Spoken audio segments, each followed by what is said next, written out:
What's up, everyone? AJ Legend back here with another review, and this time I have my sister Christina, and today we're going to give our non-spoiler review on the recently released Halloween Kills. Let's waste no time.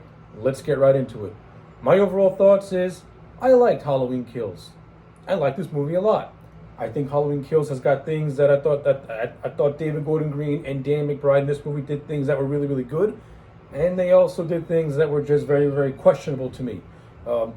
I liked some use of the legacy characters that returned for this movie, like Tommy Doyle, Lindsay, and there are also other legacy characters that were in this movie that I did not really care for the way they were handled, like Sheriff Brackett and Marion Chambers.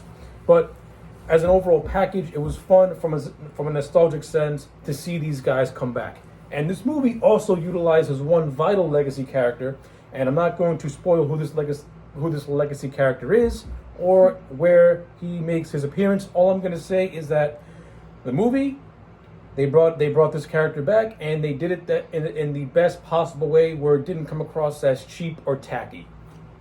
So yeah, all that stuff I enjoyed. The portrayal of Michael Myers in this movie, this is Michael at his most brutal. He puts Rob Zombie's Michael to shame, and I appreciate and I love that. This is just Michael at his most vicious, his most just bloodiest. He goes on a kill-happy rampage. There are also moments where he just trolls for the sake of trolling, and I found it to be utterly hilarious. Yeah, this movie is definitely more emotionally motivated. That's one of the things I also like about this movie as well. So the 2018 movie was pretty much the trauma that one person experienced. This movie is about how that one trauma affects an entire town. Yeah, historical trauma. Yeah. Yeah, like what happened, like the demons of Laurie's past have now infected the town of Haddonfield, and this is what gives them the whole mob mentality to hunt down Frankenstein, to hunt down Michael Myers in a Frankenstein-like way, which to me leads to a very bloody, very good climax with a very shocking ending that I'm not going to spoil whatsoever. All I'm going to say is where they go with Halloween Ends has got my interest, and I really looking forward to seeing how David Gordon Green and Danny McBride wrap up their trilogy of Halloween movies. Very, very excited to see how that's going to happen. Well, now you can say your thoughts. Oh, well, I was just going to say this movie is well articulated. And like we said before, the historical trauma, it's not just about Laurie, it's about the whole entire community to take this motherfucker down. Yeah, like you see how it affects Laurie's granddaughter, because they touch on the fact that her father was killed in 2018, which he was. We see how that affects her. We see how that affects her mother Karen, and we just see, and when it comes to Tommy Doyle and his group and the rest of the town of Haddonfield, we see how Michael Myers has inflicted him for 40 years, and how the town of Haddonfield is even starting to be inflicted by this as well. Like I said, it's giving them that sense of mob mentality. Like the police have failed to take this guy down. Now it's up to the town themselves to try and take this guy down. Yeah, you really see Laurie's external and internal environments coming together. So internal environment, her immediate family, and her external environment is her community. Because everyone's affected, not just her. In most movies, it's just focused on her. And I actually like how they portrayed Laurie in this movie. Like, I like how she's still a vital part of the movie. But she's not the main star. Yeah, the main star is mostly her daughter and her granddaughter, which I appreciate, and Tommy, which I appreciate.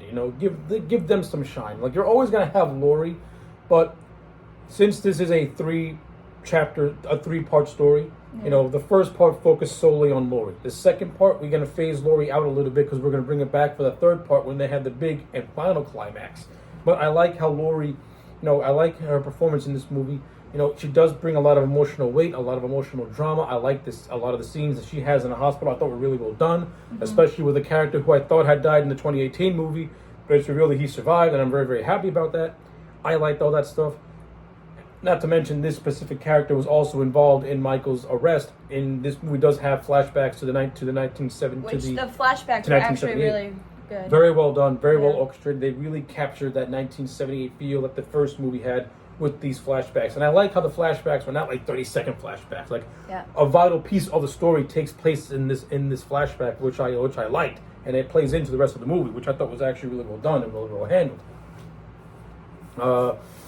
Yeah, pretty much. Those are just, it's really hard to talk about this movie without giving too much away, but those are just the bare bones, raw thoughts on Halloween Kills. For me, despite the flaws that I do have with it, and I didn't even touch the surface of the amount of problems that I do have with this movie, I did overall find it to be very entertaining, a welcomed addition to the Halloween franchise.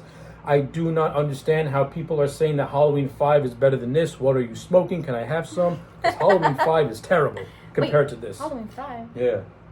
Oh, no. Yeah, Halloween 5 is a boring movie. I don't know why you're praising Halloween 5 over this. Like, what is wrong with you?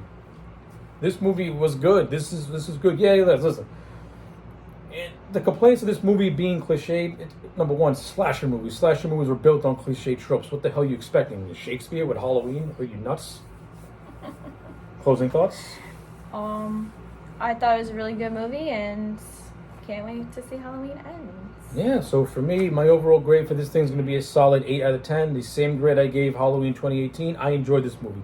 I think I put this movie on the same level as 2018. I think after maybe 3 or 4 more viewings, I'll have a better understanding of Halloween Kills and fully articulate a more final grade. But for now, 8 out of 10 for me. I can agree with that. Yeah. Well, those have been our non-spoiler thoughts on Halloween Kills. Let me know your thoughts in the comment sections down below. Like the video and subscribe, and we'll check you back next time for more.